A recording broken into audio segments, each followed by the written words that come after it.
Night doesn't fall in silence. It drops like a curtain heavy, deliberate over a world built to keep men in chains.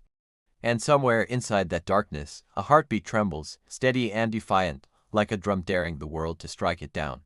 The story you're about to hear begins with one such heartbeat, then another, then a third. 3 men, bound by pain, welded by suffering, and pushed past the point where fear could touch them. You'll feel the heat of the fields. You'll smell the sweat in the air.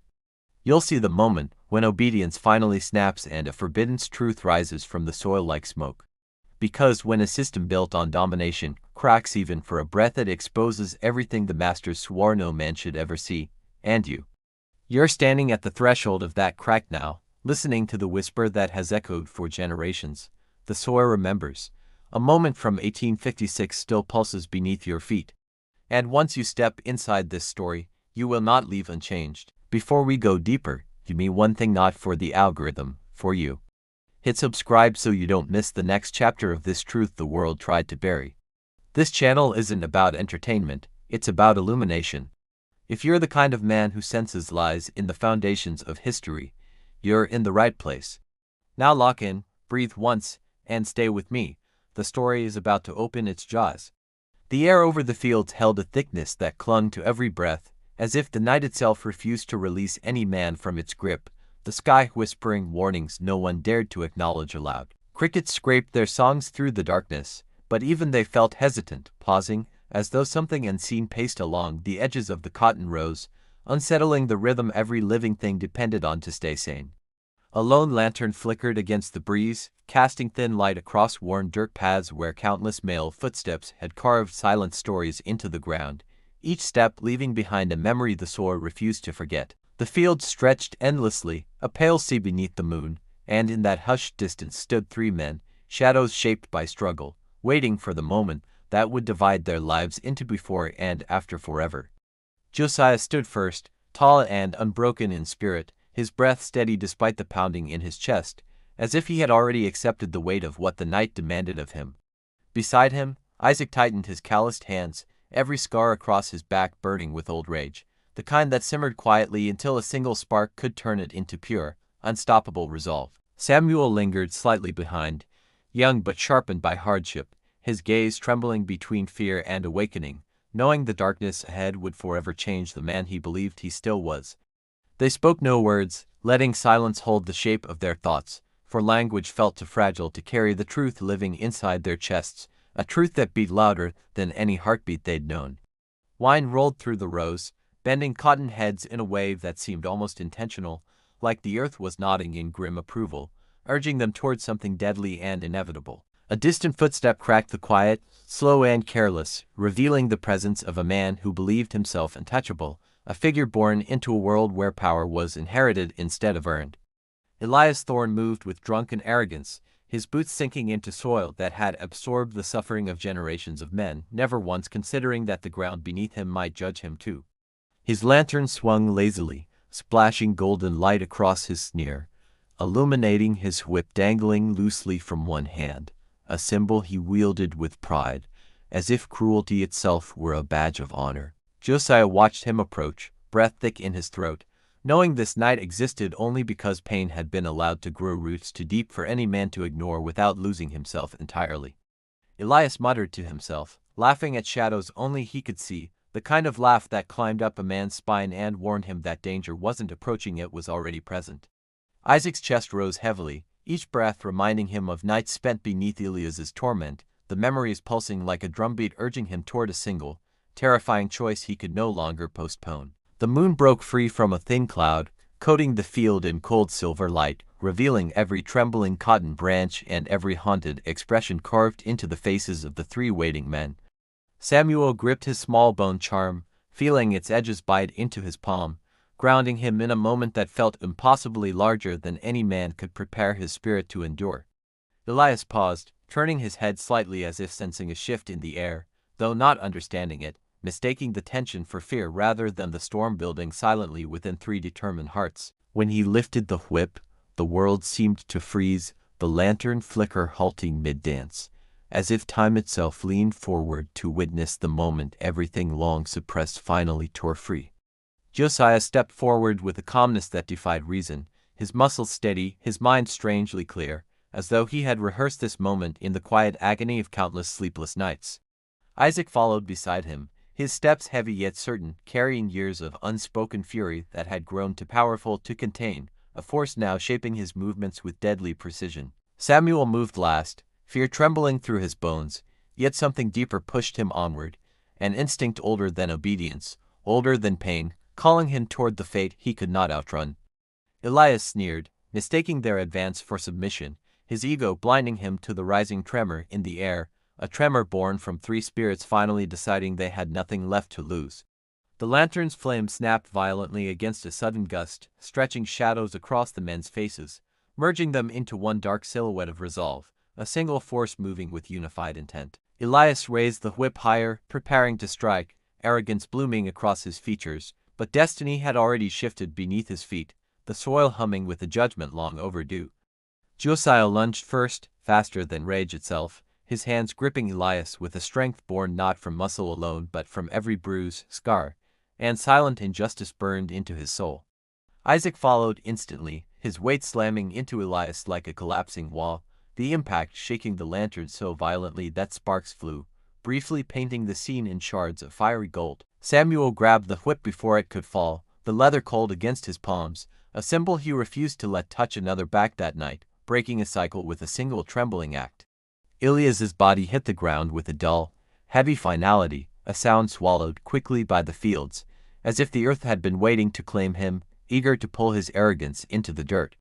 The world held its breath, wind pausing, crickets silenced, and in that strange stillness, the three men stood together, bound not by chains anymore, but by the choice that would define everything that followed. Night thickened as the three men slipped away from the dead fields, their shadows merging with the tree line, every heartbeat pushing them deeper into territory where law dissolved and only instinct guided a man's trembling steps forward. Josiah led with quiet authority, his breath steady despite exhaustion, sensing that the forest around them carried in old energy, something ancient and male, whispering through branches like forgotten warnings etched into bark. Isaac trudged behind, muscles screaming, back burning, yet the pain steadied him, sharpening his awareness as the dark canopy swallowed moonlight, turning the path ahead into an unpredictable maze built for testing men. Samuel struggled to keep pace, legs shaking beneath him, but determination bit down harder than fear, reminding him that retreat meant death, while forward offered a slim, fragile thread of survival still worth grasping. The forest floor softened beneath their feet, each step sinking into moss that felt strangely warm, as if the ground itself acknowledged their arrival with a pulse echoing faintly beneath their solace. Crickets quieted as the men passed, leaving an unnatural hush in their wake, broken only by the occasional rustle of leaves brushing against shoulders, like unseen hands guiding them deeper. A thin fog crept between tree trunks, weaving around their legs with a deliberate slowness, curling like smoke from a dying fire and hinting that the swamp ahead was far from ordinary. Josiah stopped suddenly, raising one hand, listening intently to a distant murmur, not quite wind, not quite water, but something alive, humming low like a warning rumble from an unseen beast. Isaac inhaled sharply, recognizing the strange rhythm in the air, the same vibration he'd felt the night Elias fell, as though the land carried memory in every trembling root beneath them.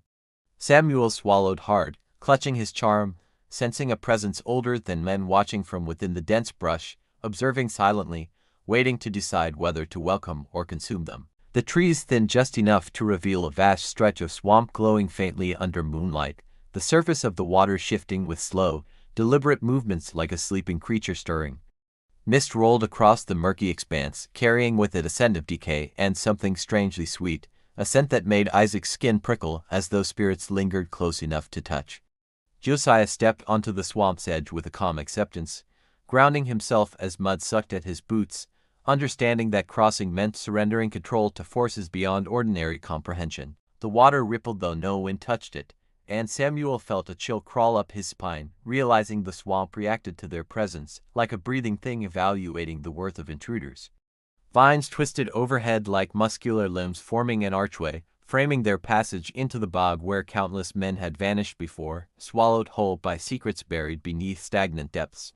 Josiah glanced back at Isaac and Samuel, nodding once, silently acknowledging that the swamp offered no promises, only a path carved by desperation and the faint hope of becoming something more. Their first steps into murky waters pulled at their legs, mud gripping fiercely, as though testing their resolve, ensuring no man crossed lightly without accepting the burden of unseen truths lurking below.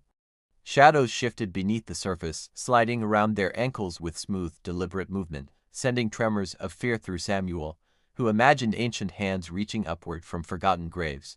Isaac clenched his jaw, refusing to look down, focusing instead on the far tree line, which flickered strangely, as though the swamp distorted distance, bending reality around anyone who dared enter.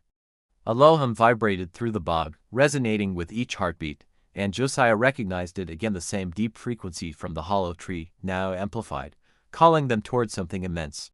Branches overhead creaked despite still air, groaning like pained voices straining to speak, and Samuel felt certain the trees themselves carried memories of men who had once passed through here. The mist thickened, wrapping around their heads, blurring their vision, forcing them to navigate by instinct alone, surrendering their senses to the strange rhythm coursing through the wetlands.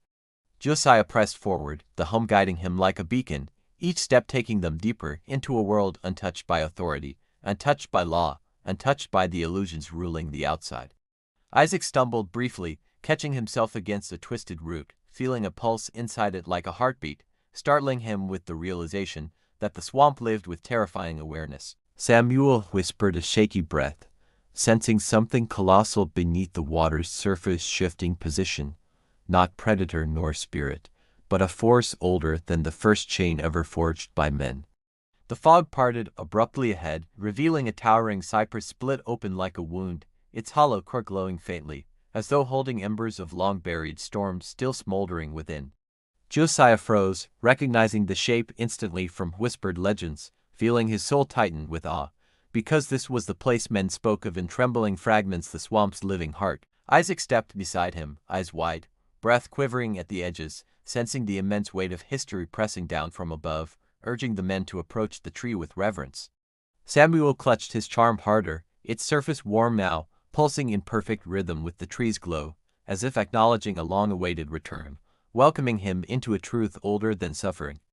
Before them, the hollow tree's interior shimmered with shifting shadows, swirling like smoke trapped inside a giant lung, breathing in time with the swamp, inviting them toward revelation. The men exchanged a final glance, each understanding that stepping inside meant leaving behind the world of chains forever, entering a reality built not by masters but by something far older and malevolent.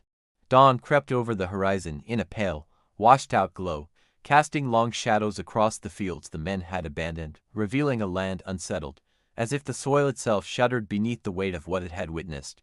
The overseers who arrived at first light expected silence, but instead found an eerie stillness so heavy it pressed against their lungs, forcing each man to question whether the fields were safe to enter. The corpse of Elias Thorne lay twisted in the dirt, his lifeless eyes staring upward as if accusing the sky itself, and the men who found him felt a cold dread settle into their bones. No birds circled above him, no insects gathered around, as though nature refused to touch what had been broken, leaving his body untouched by anything except the soil that waited patiently beneath. Word spread through Riverbend with unnatural speed, traveling through cabins and quarters like a rising storm, each man sensing that a shift in the world had begun long before the sun appeared. The Thorne family assembled outside their house, pale and trembling, unable to comprehend how the land they controlled so tightly could betray them so suddenly, so violently, without warning. Workers kept their distance, refusing to speak, their expressions hollow, knowing that what had happened could not be undone, because the soil had already claimed the story for itself.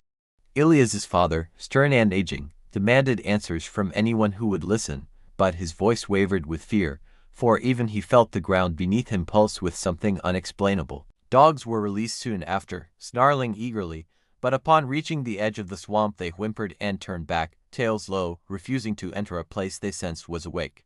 Hunters arrived with rifles slung over their shoulders, confident at first, until they stepped into the fields and felt the strange tension in the air, like invisible hands pushing upon their backs. One hunter muttered that the land felt cursed, but another silenced him quickly, afraid that speaking fear aloud might give it power, though deep down every man felt its presence. Searchers ventured toward the treeline, finding tracks that sank deep into the soil, each footprint heavier than expected, as though the men who made them carried more than their own weight. The forest beyond the fields was unusually quiet, its branches drooping low, forming arches that resembled watchful eyes, causing the hunters to hesitate before moving deeper into unfamiliar ground. As they entered the swamp's edge, a faint hum vibrated beneath the mud, sending shivers up their legs, a sound they refused to acknowledge for fear it might follow them home. One hunter stumbled, claiming the mud tightened around his boots like grasping hands, and when he tore free, he whispered that something beneath the water had tried to pull him under. Despite the men's bravado, they found no sign of the fugitives, only disturbed water that rippled in patterns too deliberate to be formed by wind, hinting at unseen movements below. The swamp exhaled a long, low moan that echoed through the trees, prompting the hunters to retreat as a thick fog rolled in, swallowing their path until they fled back toward Riverbend. Meanwhile, word of Elias's death spread beyond the plantation's borders, reaching nearby towns where men muttered anxiously, fearing the act might inspire rebellion in fields far beyond Riverbend. Rumors multiplied like sparks, traveling through taverns and camps, each version more intense than the last, though all agreed on one thing: the land itself had changed forever. Within days, bounty riders arrived from multiple counties, each man hardened by years of hunting fugitives, yet even they felt uneasy stepping onto soil that felt strangely warm beneath their boots. They questioned every worker, but no man spoke willingly, each fearing not the hunters but the consequences of awakening something in the land that was better left undisturbed. When the riders searched Elias's body, they recoiled at the expression fixed on his face, twisted not with fear but with disbelief, as if he glimpsed something impossible in his final heartbeat. The Thorne family ordered the fields burned at dusk, hoping fire would erase the taint, but when flames reached the cotton rows, the fire sputtered weakly, refusing to consume the crop. Men claimed the smoke drifted downward instead of rising, curling around their legs in cold spirals that moved with unsettling intelligence, making them fear the fire had awakened something deeper. That night the wind howled through Riverbend, rattling shutters and bending trees, but beneath the roar was a second sound, a low vibration that pulsed steadily like a distant drumbeat.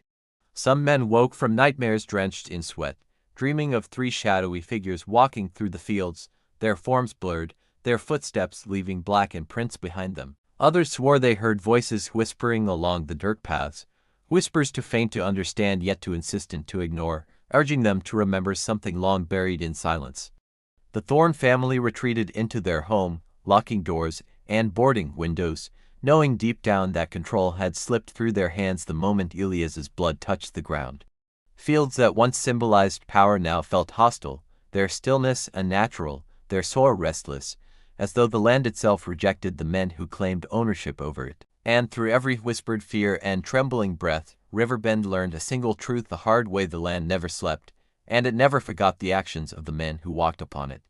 Years later, long after Riverbend rotted into memory, travelers still avoided the abandoned fields, for every man who passed near the land felt an uneasy pull, as though unseen eyes followed his steps with silent judgment. Wine slid across the barren soil carrying faint whispers that curled into the ears of wandering men, whispers so soft they questioned whether the sound was real or simply a trick of lingering fear. One traveler, a young drifter named Marcus Hale, stopped near the property line, drawn by a strange humming beneath the ground, a vibration that pulsed softly like a buried heartbeat waiting to be noticed. Marcus crouched and touched the soil with cautious fingers, feeling warmth radiate upward, unsettling him, for the land felt alive in a way no empty field should, breathing faintly beneath his palm. The hum intensified the longer he remained, weaving itself into his thoughts, reminding him of stories whispered by older men in distant camps, tales they refused to elaborate on too clearly. Those stories spoke of a place where truth refused to die, where the earth held memory like blood, and every man who approached felt compelled to confront the weight of unseen chains. Marcus stood, wiping dirt from his hands, trying to walk away, but something inside the field shifted, as if calling to him directly, urging him not to turn his back so easily. The air thickened as clouds rolled in overhead, and distant thunder rumbled low, suggesting a storm was forming not just in the sky but deep beneath the ground where old history slumbered. Marcus stepped past the rusted fence, drawn inward by a force that made his heart beat faster, a force whispering truths he had ignored in the comfortable numbness of routine. He felt watched, though no man stood nearby, sensing only the presence of something ancient observing him closely, scraping gently at the edges of his awareness like a persistent question. Every step he took pressed into soil that resisted slightly, almost gripping his boots, as though the land wanted to anchor him long enough to reveal the message buried deep within its roots. As he reached the center of the field, the hum grew louder, vibrating through his chest, aligning with his heartbeat until he couldn't distinguish where his body ended and the land began. A sudden gust swept across him, carrying faint echoes of voices, low and layered, speaking in a rhythm that felt familiar even though he'd never heard it before in waking life. He froze, eyes wide, muscles tense, as the voices deepened into a chant that resonated with primal authority, reminding him of forgotten truths long buried under modern conveniences. Marcus exhaled shakily, realizing this place held more than tragedy, it held understanding, an awareness that no chain, law, or system could fully silence, no matter how deeply history tried to bury it. He remembered conversations he'd overheard among traveling workers, men who muttered quietly about invisible pressures, expectations, and unseen forces shaping their choices without ever showing a physical hand. They spoke of systems wrapped in politeness instead of violence, yet crafted with precision to guide men along predetermined paths, disguising obedience as opportunity to avoid raising suspicion. Marcus had always dismissed such talk as paranoia, but standing there now, he sensed the truth pulsing around him, a pattern of control woven into everyday life with disturbing subtlety. The hum suddenly shifted pitch, forming a clearer sound, almost like a long exhale, and the ground beneath him pulsed once more, urging him to listen, truly listen, without distraction. A vision flickered through his mind, not a ghostly image but a feeling, three figures standing tall in the darkness, united in defiance, choosing awareness even when the cost was everything. Their presence didn't frighten him, it steadied him, grounding his thoughts, reminding him that chains existed not only in the past but in the present, shaped now by illusions rather than iron. Marcus felt his breath deepen, as though inhaling understanding, realizing that modern men were guided by invisible architecture, nudged by expectations crafted to keep them obedient without realizing it. Screens, headlines, routines, each piece shaping his reactions, limiting his questions, steering him quietly, all while convincing him he walked freely through a world he was barely allowed to understand. The field whispered again, its tone urgent, reminding him that once a man recognizes the shape of manipulation, he becomes harder to control, harder to silence, and impossible to fully contain. Awareness itself became a shield, a weapon, an anchor, granting him the power to see the world's structure with unsettling clarity, exposing the hidden gears others moved through unconsciously. Marcus closed his eyes as another breeze swept across him, carrying with it the faint echo of the three men's hum, a sound demanding he carry their legacy forward mindfully. The weight of the moment sank into him, revealing that freedom wasn't a gift handed down but a perspective claimed fiercely, guarded carefully, and sharpened through constant vigilance. He opened his eyes steadier now, seeing the world beyond Riverbend differently, realizing each institution, each rule, each demand required scrutiny before accepting its influence. The land beneath him softened, releasing its grip, as though satisfied he understood the truth it guarded, a truth meant not for the masses but for the men willing to truly look. Marcus stepped back from the center, feeling the hum fade into a quieter rhythm, lingering gently in his thoughts, reminding him that awareness once awakened could never be unlearned. The storm clouds overhead dissolved slowly, and sunlight pierced through, illuminating the barren field not with dread but with purpose, revealing a land that had never forgotten its message. Marcus nodded once to the silent soil, then turned away, carrying with him the understanding that the world's chains still existed, only now they were made of influence rather than iron.